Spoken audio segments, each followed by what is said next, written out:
मीरपुर बठोरो में रिपोर्ट कर रहा है लाल बख्श खाड़िक।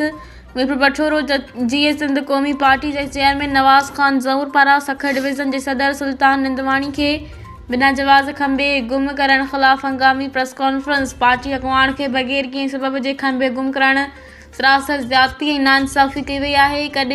जेकॾहिं सुल्तान निंदवाणी के 2 ॾींहनि अंदर ज़ाहिर करे आज़ाद न किया वियो तो पूरी सिंध में एहतजाज की तहरीक हलाई वेंदी। खबर मूजिब मीरपुर बठोरो जीए सिंध क़ौमी पार्टी सखर डिवीज़न के सदर सुल्तान निंदवाणी पुरमन सियासी कारकुन आहे ख़ैस गिरफ़्तार करे गुम करण सियासी इंसानी हक़नि की भनकड़ी है।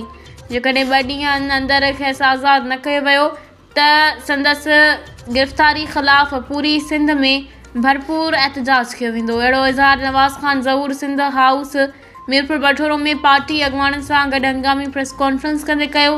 नवाज़ खान ज़हूर वधीक चयो त सुल्तान निंदवाणी के खंबे गुम करण जो सबब इहो आहे त हू क़ौमी मसइलनि क़बीलाई झेड़नि करप्शन ऐं बदअमनी ख़िलाफ़ ॻाल्हाईंदो ऐं जदोजहद कंदो रहियो आहे।